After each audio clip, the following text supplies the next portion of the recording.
Realty Income is a real estate investment trust that primarily focuses on owning and leasing commercial properties, particularly retail and commercial real estate. It generates income by leasing properties to various tenants under long-term lease agreements, often built in with rent escalations. Realty Income is known for its consistent dividend payments and is often referred to as the monthly dividend company because it pays dividends on a monthly basis to its shareholders. Just like the entire REIT sector, Realty Income has been down significantly this year, with the stock seeing a decrease of around 27%. Today it dropped over 5% after announcing it would acquire Spirit Realty Capital in a $9.3 billion stock deal. And Realty Income said that the properties of SRC are highly complementary to their portfolio, extending its investments in other industries. But investors didn't seem to like it though, with the stock tumbling today. And looking at the longer time frame, the company is down over 20% in the last 5 years, but this is of course without including dividends. And Realty Income is liked by many investors because of their solid starting yield. That is currently sitting at over 6%, and the monthly dividend payments giving investors a steady stream of income throughout the year. Let's move over to QuantView, our stock insight tool, to get a broader insight into how Realty Income is performing. And as we can see here, the revenue has been going up very nicely over the past 10 years, with very consistent growth every single year and a big increase in the last few years.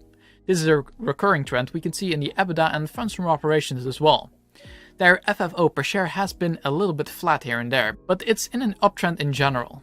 But this is caused because Realty Income is diluting shareholders a lot to acquire more property, which is nothing unusual in the REIT sector. This is something we can see in their gross property, where it has been growing significantly after the pandemic. Realty Income also increased their dividends every single quarter by a small percentage, and this causes them to have a 5-year average growth rate sitting at just under 3%. This is, however, something we'll talk about more in the next segment of today's video. And by the way, if you want to get access to this stock insight tool and all of the valuation models that we'll be using in this video, be sure to check out my Patreon link in the description, where you can get your hands on a bunch of spreadsheets to enhance your investing journey for as little as $3 a month.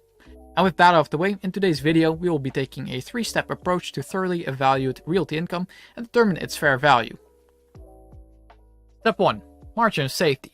In this step, we'll assess Realty Income's key metrics and ratios to determine if we should be more or less cautious when determining a fair value. Here we'll delve into Realty Income's financial statement and assess critical metrics and ratios. In step 3, we will be using a combination of valuation techniques such as funds from operations and discounted dividend to gain insight into the value of the business.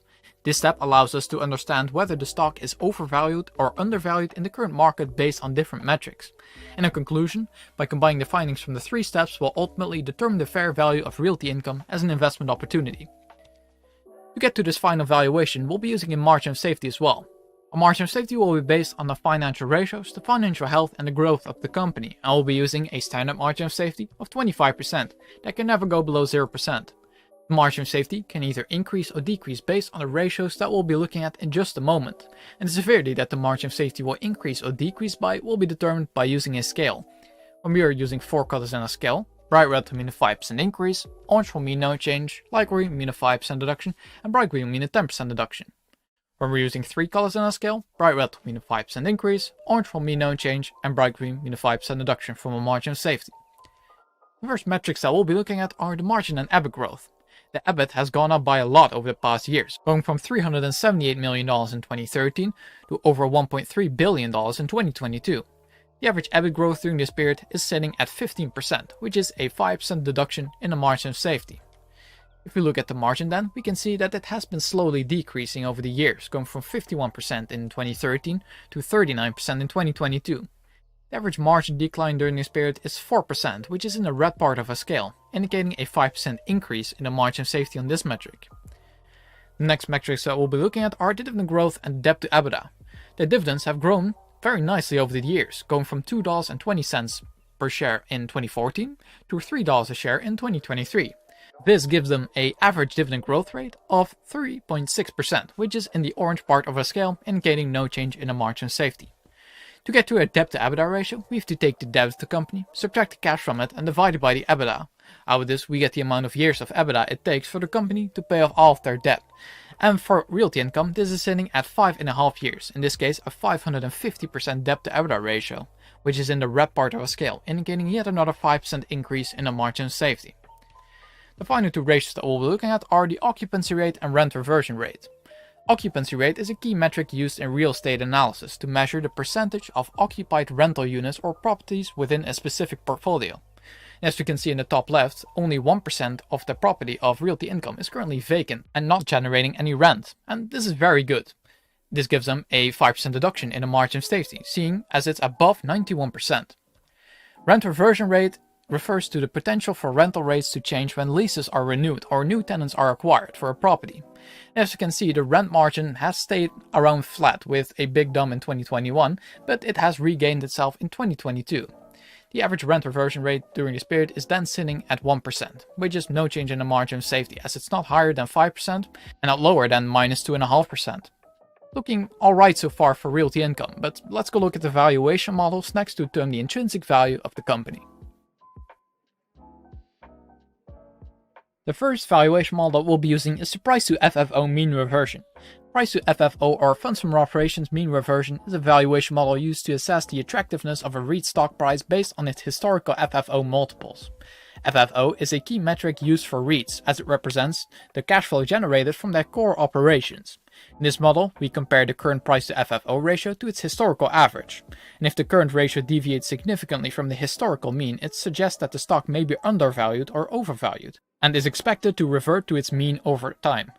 As we can see, we've imported the share price and the FFO per share of Realty Income going from 2016 to 2022, and on average their price to FFO has been sitting at 19.32.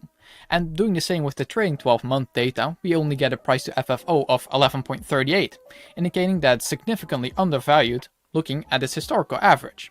This gives us a price per share of this model of $78.65, which is an upside of almost 70%. The second model we'll be using is the dividend discount model. The dividend discount model is a valuation method that calculates the present value of expected future dividend payments to determine the fair value of a stock. It assumes that the intrinsic value of the REIT is the sum of all its expected future dividend payments, discounted back to the present using a discount rate that reflects the risk associated with the investment. This model is based on the premise that investors value the income generated by REITs dividends, and that future dividends are a crucial factor in determining the stock's worth. We've imported the dividend payments of Realty Income going from 2018 to 2022.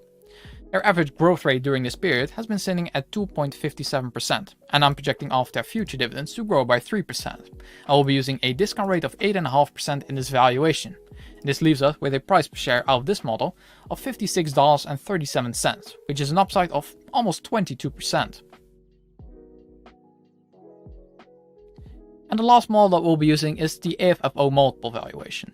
Adjusted funds from operations, or AFFO, is a measure that reflects the REIT's FFO adjusted for capital expenditures and other non-recurring items necessary to maintain a property portfolio. AFFO is considered a more accurate representation of cash available for distribution to shareholders.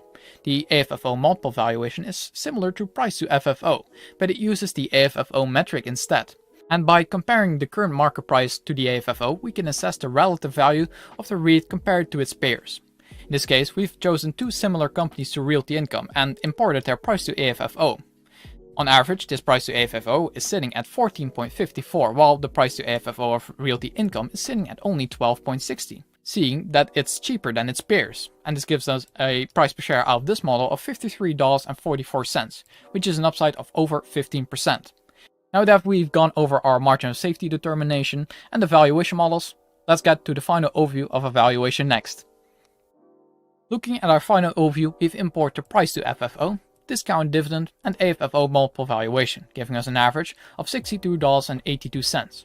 On margin of safety, we've determined earlier using a standard margin of safety of 25%, deducting it by 5% for the EBIT growth, adding 5% for the margin growth, adding 5% for the debt to EBITDA, and deducting it by 5% for the occupancy rate, leaving us with a margin of safety of 25%.